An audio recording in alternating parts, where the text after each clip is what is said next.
के अपने mobile screens में एक बहुत बड़ा मूवमेंट अपनी आंखों के सामने अनफोल्ड होते हुए देखा, और जब आप यूनिवर्सिटी पहुंचे आप चाहते थे कि उस मूवमेंट के जो मुख्य टेकअवेज हैं, मुख्य टेकअवेज ये कि the young people of this country, इस देश के स्टूडेंट्स, इस देश के यंग लोग, इस देश के जेन अल्फा, जेन जी और तमाम जो भी जनरेशंस होने जा रही हैं, वो सब, we do not stand for hate, we do not stand for division. आप बार बार हमें जाति के नाम पे, धर्म के नाम पे, जेंडर के नाम पे, भाषा के नाम पे, रीजन के नाम पे और समाज में जितने पावर हायरार्कीज एग्जिस्ट करते हैं, उन पावर हायरार्कीज के नाम पे आप हमें डिवाइड अप नहीं करेंगे। आपकी ये राजनीति जो हर बार स्टूडेंट्स के मुद्दों को डाइल्यूट करते हुए, उसको बुलडोज करते हुए सिर्फ अपने वोट बटोरना चाहती है। हर चुनाव के मौसम में आप इस देश के नागरिकों के पास आते हैं और उनसे जाति का, धर्म का, तमाम भाषाओं का, क्षेत्रों का रिश्ता जोड़ करके चुनाव में वोट्स मांगने की कोशिश करते हैं, और जैसे ही जनप्रतिनिधि बन जाते हैं तो हमारे एजुकेशन के मुद्दे कहाँ जाते हैं? गायब हो जाते हैं। ये फैक्ट कहा जाता है कि इस देश में, जिसको एक यंग देश बोला जाता है, हमारे देश की एक significant population consists of the young people of this country, वो यंग लोग डिग्री लेने के बाद भी मजबूर है कि वो इस देश में अनएम्प्लॉयड घूमे। इसकी जिम्मेदारी कौन लेगा? कौन लेगा इसकी जिम्मेदारी कि दिल्ली यूनिवर्सिटी, इस देश की सर्वश्रेष्ठ यूनिवर्सिटी में जब स्टूडेंट्स पढ़ने आते हैं, सोशियोलॉजी पढ़ने आते हैं, हिस्ट्री पढ़ने आते हैं, आर्ट्स पढ़ने आते हैं, जर्नलिज्म पढ़ने आते हैं, तो ये सब चीजों को डाइल्यूट करके उन्हें फिट इंडिया पढ़ाया जाता है, स्वच्छ भारत पढ़ाया जाता है। उन्हें कहा जाता है कि जो भाजपा के पॉलिटिकल इकोसिस्टम से निकला हुआ ज्ञान और प्रोपेगेंडा है वही आपका एजुकेशन है। तो ये मुद्दा कहां गायब हो जाता है? ये मुद्दा कहां गायब हो जाता है कि दिल्ली यूनिवर्सिटी के कॉलेजेस में हर साल हम लोग 100 से 200% तक की फी हाइक देख रहे हैं। इससे आगे, इससे पहले आने वाली जो जनरेशंस यूनिवर्सिटीज में सिर्फ इसलिए पढ़ पाती थी क्योंकि दिल्ली विश्वविद्यालय एक पब्लिक यूनिवर्सिटी होने के नाते समाज के हर सेक्शन को शिक्षा का अधिकार मिले, इस चीज को अपनी जिम्मेदारी समझता था। आज उस जिम्मेदारी से हाथ धो करके, स्टूडेंट से पैसा वसूल करके लोन्स, हमारे कॉलेजेस, हमारी यूनिवर्सिटीज मजबूर हैं कि वो लोन्स लें और वो लोन्स चुकाने के लिए हमारी फीस को बढ़ाएं। हर साल दिल्ली विश्वविद्यालय में इस तरीके की फी हाइक्स हम लोग देखते हैं। वो मुद्दा कहां गायब हो जाता है? वो मुद्दा कहां गायब हो जाता है कि हमारे प्रोफेसर समरवीर जैसे टीचर्स को आप दिल्ली यूनिवर्सिटी, वो टीचर जो हमें सिखाते हैं कि समाज को कैसे देखना है, उसको आर्टिकुलेट करने की भाषा देते हैं, आप उन प्रोफेसर्स के साथ किस तरीके का सलूक करते हैं, आज भी दिल्ली यूनिवर्सिटी के स्टूडेंट्स इस चीज को याद रखते हैं। हम याद रखते हैं कि लक्ष्मण यादव जैसे प्रोफेसर्स को किस तरीके से आप अपनी पॉलिटिकल अपॉइंटमेंट्स करने के लिए छाट देते हैं। हमें याद है कि वो प्रोफेसर्स जो यूनिवर्सिटीज में हर इशू पे हमारे साथ खड़े रहते हैं पिलर्स की तरह, आप किस तरीके से उन प्रोफेसर्स को टारगेट करते हैं। हम जानते हैं शहीद भगत सिंह का एग्जाम्पल, हम जानते हैं शहीद भगत सिंह कॉलेज का, जहां पे एक स्टूडेंट के ऊपर जातिवादी टिप्पणी की जाती है वहां के प्रिंसिपल के द्वारा, उनके साथ हिंसा होती है, और वहां पे अगर कोई उस एडमिनिस्ट्रेशन से लड़ने के लिए ताकत खड़ी रहती है तो उस ताकत का नाम स्टूडेंट मूवमेंट होता है, उस ताकत का नाम आईसा होता है। हम ये जानते हैं कि लगातार जिस तरीके का हरासमेंट आईपीसीडब्ल्यू में होता है, मिरांडा में होता है, गार्गी में होता है, कमला नेहरू में होता है, और ये हरासमेंट करने वाली ताकतें और कोई नहीं है, ये वही ताकतें हैं जो भाजपा के सत्ता पक्ष के साथ में खड़ी रहती हैं, और उस ताकत का नाम भी आप सुन लीजिए, उस ताकत का नाम एबीवीपी है। आगे आने वाले समय में बार बार आपके कॉलेजेस में आएंगे, बहुत सतर्क रहिएगा। आपको बार बार वो बोलेंगे कि हम तो हिंदुस्तानी सभ्यता को रिप्रेजेंट करते हैं, हम तो कल्चर को रिप्रेजेंट करते हैं, ट्रेडिशन को रिप्रेजेंट करते हैं। वो स्नेह जो आपको अपने परिवार के प्रति महसूस होता है, we all love our families, जो प्रेम आपको अपने परिवार के प्रति महसूस होता है, उसको एक्सप्लॉइट करके आपको बोलेंगे कि आइए एबीवीपी में आइए भाजपा से जुड़िए, आइए हमारी विचारधारा से जुड़िए। जब वो आपको इस तरीके की चीजें बोले, उनसे कुछ सवाल पूछिएगा उनसे कि जब जंतर मंतर पे स्टूडेंट्स 50 दिन से अपने भविष्य और शिक्षा के लिए जद्दोजहद कर रहे थे, 23 दिन की भूख हड़ताल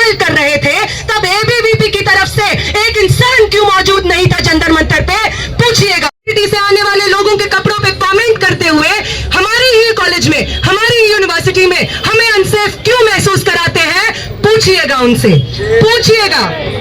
पूछिएगा एबीवीपी से कि जब इस देश में अलग अलग यूनिवर्सिटीज में, दिल्ली यूनिवर्सिटी के अलग अलग कॉलेजेस में स्टूडेंट्स सेमेस्टर के स्टार्टिंग में जद्दोजहद करते हैं कि जो फी हाइक हो रही है उसको रोल बैक किया जाए, तो आपके लोग ग्राउंड से सिस्टमैटिकली हमेशा गायब क्यों पाए जाते हैं? इनफैक्ट आप लोग माइकों से, प्रेस कॉन्फ्रेंसेस से बार बार ये क्यों कहते हैं कि वो एनईपी जो इस तरीके के फी हाइक्स को सिस्टमैटिकली हमारे कॉलेजेस में इन्फोर्स कर रहा है, आप ये क्यों कहते हैं कि आप उस एनईपी को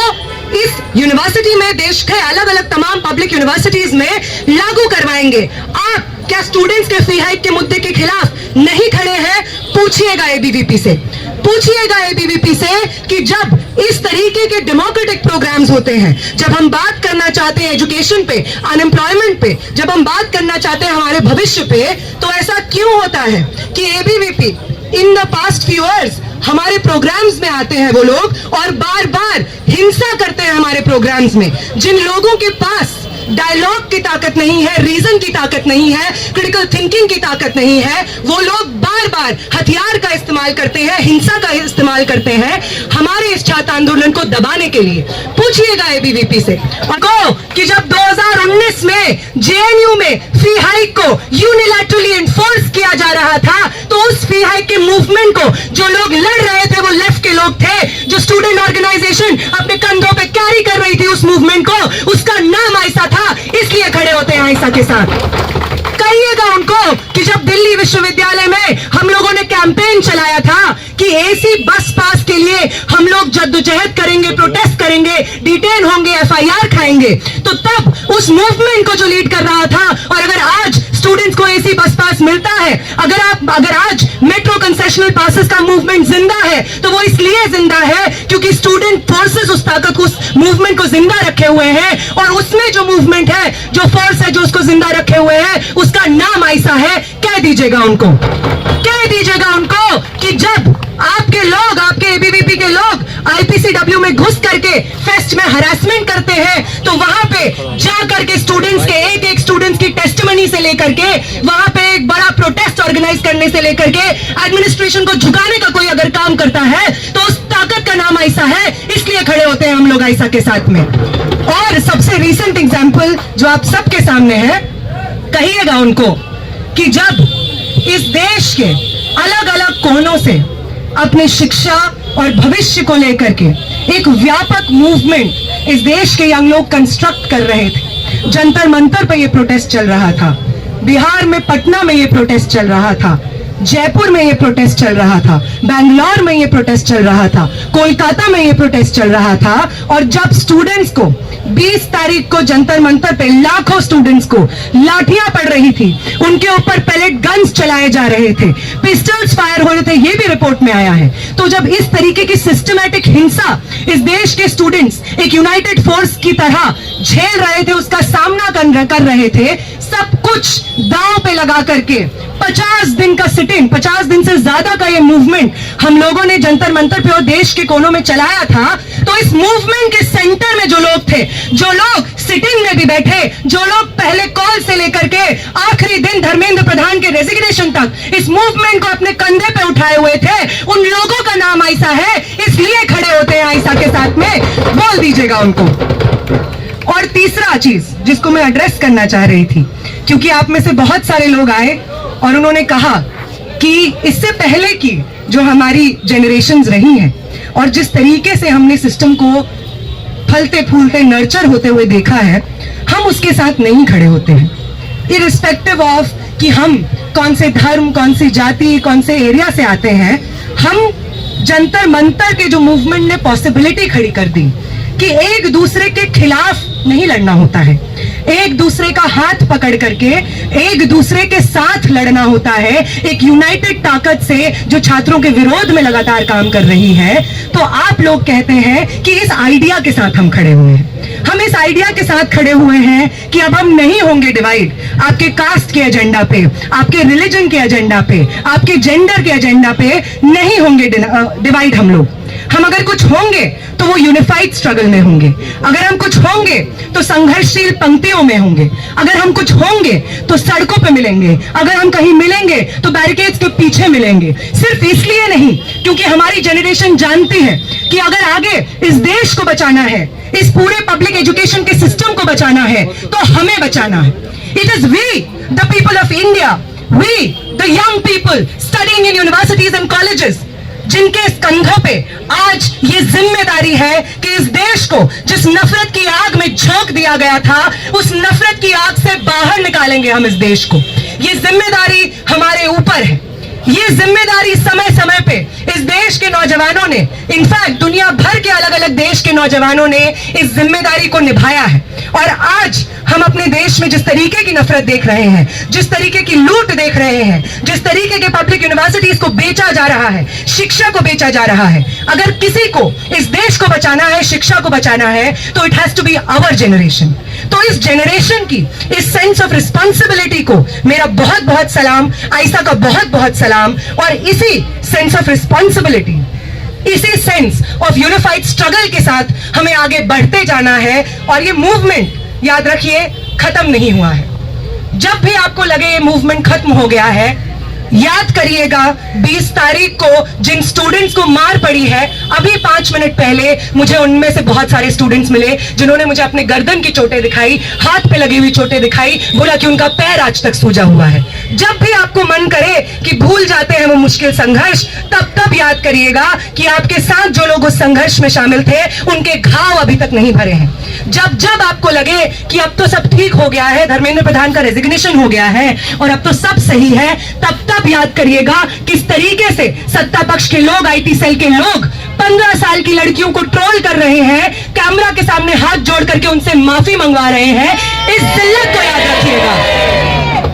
याद रखिएगा कि किस तरीके से इस देश के प्रधानमंत्री बार बार बेटियों को माफ करने की बात करते हैं, बार बार ये ओनस और ये जिल्लत बेटियों के सर डालते हैं कि ये कैसी भाषा का इस्तेमाल कर रही हैं। इस मिसोजिनी को याद करिएगा, जो बार बार प्रोफेनिटी ऑफ लैंग्वेज पे बात करते हैं, लेकिन उनके क्रिमिनलिटी ऑफ एक्शन पे बात नहीं होती है, हमारी टूटी हुई हड्डियों की मोरालिटी पे बात नहीं होती है। बार बार इस मूवमेंट को जिंदा रखिएगा। और अगर आज किसी चीज के लिए हमें लड़ना है, इस मूवमेंट का अगला कदम जो होना है वो ये होना है कि वो अमित शाह जिसने इस हिंसा को अंजाम दिया, वो अमित शाह जिसने ऑर्डर्स दिए कि ये पैलेट गन्स बांटी जाएंगी 20 की सुबह, वो अमित शाह जिसने अगर वहां पे खड़े होकर ऑर्डर नहीं भी दिए, मैजिस्ट्रेट ने वो ऑर्डर पास किए बिना अमित शाह को पता हुए हैं, तो वो कल्पेबल है, इस तहत वो इस्तीफा दे। और वो कमिश्नर ऑफ पुलिस जो रातों रात बदल गए और उनके रातों रात बदलने के बाद सोनम वांगचुक को सुबह सुबह उठा लिया जाता है और 20 जुलाई का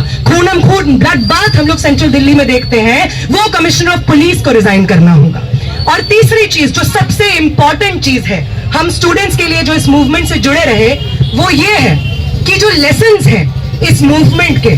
वो लेसन्स ये नहीं है कि धर्मेंद्र प्रधान ने इस्तीफा दे दिया और हम जीत गए। वो लेसन ये है कि अगर हम यूनाइटेड संघर्ष लड़ने के लिए प्रतिबद्ध हैं, अगर हम अपने तमाम डिविजन्स की राजनीति को जो हमें सिखाई गई है उसको अंडू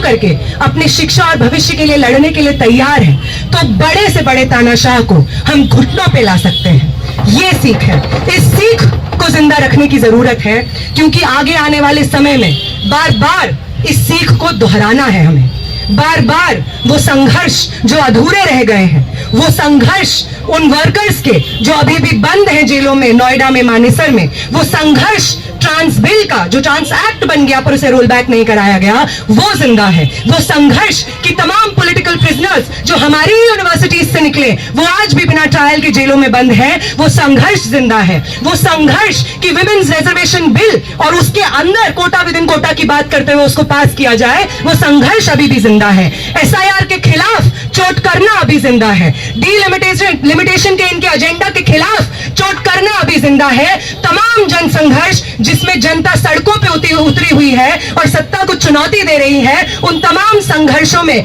हमारी भागीदारी अभी बाकी है। धर्मेंद्र प्रधान के इस्तीफे से जो ऊर्जा हमें महसूस होती है, उस ऊर्जा को इन जन आंदोलनों की तरफ लगाना है। हमारी यूनिवर्सिटीज कॉलेजेस का नक्शा बदलना है। वो लोग जो सालों साल, अभी 1 महीने का समय अपने आंखों के सामने आप दिल्ली यूनिवर्सिटी को बदलते हुए देखेंगे, पहचान नहीं पाएंगे कि 1 महीना पहले इसी सड़क पे खड़े हुए थे क्या। इसलिए इस पे बात करना चाहती हूं मैं, बहुत जरूरी है। वो लोग जो बार बार दूसरों में ऑफिस बेरर बन जाते हैं और इस ऑफिस